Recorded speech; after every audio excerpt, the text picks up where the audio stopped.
না, প্রত্যেকের ধর্মের নিজের নিজের একটা সম্মান রয়েছে। প্রত্যেক ধর্মের একটা নিজস্ব সম্মান রয়েছে, রীতিনীতি রয়েছে। এখানে এইভাবে পশ্চিমবাংলার মাটি, যেখানে মুনি ঋষি সন্তদেরকে লোক সম্মান করে, যেখানে তিনটি আন্তর্জাতিক সংগঠন, সনাতনী সংগঠনের, মানবতাবাদী সংগঠনের হেডকোয়ার্টার, রামকৃষ্ণ মঠ ও মিশন স্বামী বিবেকানন্দ প্রতিষ্ঠা করেছিলেন, তার আন্তর্জাতিক হেডকোয়ার্টার হচ্ছে বেলুড় মঠ। স্বামী প্রণবানন্দ ভারত সেবাশ্রম সংঘ সৃষ্টি করেছিলেন, তার আন্তর্জাতিক হেডকোয়ার্টার হচ্ছে বালিগঞ্জ। শ্রীলা প্রভুপদ শ্রী চৈতন্যদেবের আদর্শে ইস্কনের প্রতিষ্ঠা করেছিলেন, তার আন্তর্জাতিক হেডকোয়ার্টার হচ্ছে মায়াপুর। এবং এইখানেই যদি সন্ত সমাজ তারা এইভাবে আক্রান্ত হন, তাদের জটা কেটে নেওয়া হয়, তাহলে পশ্চিমবাংলার সাধারণ মানুষ, মা বোনেদের নারী সুরক্ষা তো আগেই গেছে, হসপিটালের মধ্যেই অভয়াকে প্রাণ দিতে হয়েছে, আর মুখ্যমন্ত্রী 10 লক্ষ টাকা দিয়ে সেটা চাপতে চেয়েছিলেন এবং এভিডেন্স ডিস্ট্রয় করা হয়েছে। প্রত্যেক দিনই মহিলা অত্যাচারিত হচ্ছে, এরপরে সন্ত সমাজ এভাবে অত্যাচারিত হলো। আমি উনার সুস্থতা, কালকে রাত্রি 3টায় আমি মাঝরাতের পরেই আমি আমার ঘুম মানে 2টোর পরে আমি মাঝে মাঝে রাতে মোবাইল ফোনে হোয়াটসঅ্যাপ চেক করি।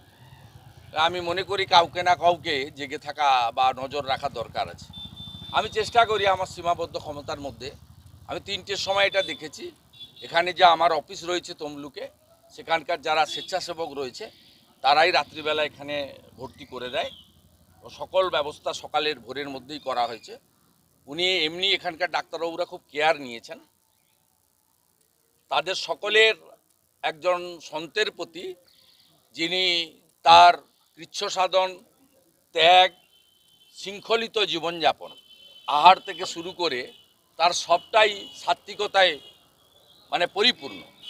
ডাক্তারবাবু, নার্সরা এখানে তাকে দেখেছেন, হি ইজ কোয়াইট ওকে, কিন্তু তাকে আমি ওনার সুরক্ষার জন্য অন্য জায়গায় শিফট করব এবং আমি আমার ক্ষমতার মধ্যে দাঁড়িয়ে আগামী দিনে ওনার ন্যূনতম একটা নিরাপত্তার ব্যবস্থা যাতে করা যায়, কোনো ভলেন্টিয়ার দিয়ে হোক, প্রাইভেট সিকিউরিটি অর্গানাইজেশন দিয়ে হোক, তা আমার যেটুকু ক্ষমতা আছে আমি করব।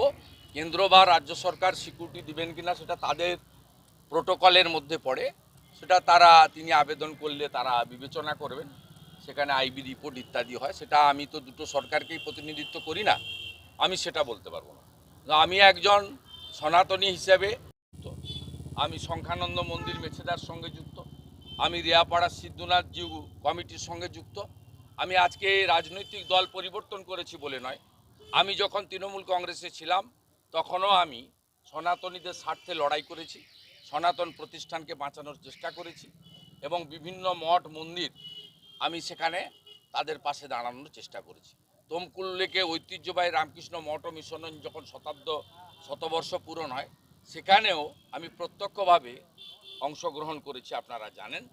এবং মহাপ্রভুর মন্দিরে চৈতন্য রিসার্চ সেন্টার থেকে মা বর্গভীমা মন্দিরে পুষ্করণী সংস্কার থেকে শুরু করে এখানকার ঐতিহ্যবাহী সমস্ত সনাতন সংগঠনকে বা পরিকাঠামোকে শ্রীবৃদ্ধির করার কাজ করেছি। তাই আমি আমার দায়িত্ববোধ থেকে, আমি একজন সনাতনী, আমি আমাদের প্রভু হিরণ্ময় প্রভু তিনি সত্য কথা বলেন, সনাতনের পক্ষে বলেন, অত্যাচারের বিরুদ্ধে বলেন, পশ্চিমবাংলার সনাতন হিন্দু সমাজের যে দুর্দশা তার বিরুদ্ধে সোচ্চার প্রতিবাদ করেন। তিনি কাউকে ভয় করেন না, ভয় যদি কাউকে করে থাকেন তিনি একমাত্র ঈশ্বর এবং ভগবানকে করেন। তাই সেই প্রভু যার গলায় তুলসী রয়েছে, মাথায় শিখা জটা রয়েছে, যিনি ধুতি পরিধান করেন, যিনি সম্পূর্ণ সাত্ত্বিক আহার গ্রহণ করেন, তিনি ভাগবত কথা প্রচার করেন, বেদ উপনিষদ গীতার কথা প্রচার করেন, রামায়ণ মহাভারতের কথা প্রচার করেন, শ্রীকৃষ্ণের রাধা মাধবের কথা প্রচার করেন, তার এই দুর্দশা, তার এই আক্রমণের আমি তীব্র নিন্দা করি। তার পাশে থেকে আমি তার দ্রুত সুস্থতা এবং যাতে তিনি নিরাপদে থাকেন তার জন্য আমি সচেষ্ট থাকব, এটাই আমার। হুমায়ুন কবির হাতে গীতা নিয়ে বলেছেন আমরা উনি আগেও আমি অর্ডারের কপিটা দেখিনি, শুনেছি। ওনার উপর আগেও 3বার হামলা হয়েছিল, তারপরে উনি প্রোটেকশন পেয়েছিলেন। ও অনেক জায়গায় পুলিশ ওনাকে ডেকে এনে থানায় বসিয়ে রেখেছে, কালিয়াচকের থানায় ওনাকে বসিয়ে রেখেছিল অনেকক্ষণ ধরে, 7-8 ঘন্টা। আমি ইন্টারফেয়ার করেছিলাম তখন। হাইকোর্টের নির্দেশ ছিল পুলিশ থাকবে, কিন্তু আমি গতকাল অর্ডারের পুলিশ ছিল কপিটা না। না পড়ে বলতে পারবো। হুমায়ুন কবির গীতা হাতে বলেছেন আপনার স্বপ্ন মুখ্যমন্ত্রী হওয়ার কোনোদিন সফল হবে না। কার কথা? হুমায়ুন কবির। পাগল ছাগলের কথার উত্তর দেবো কেন?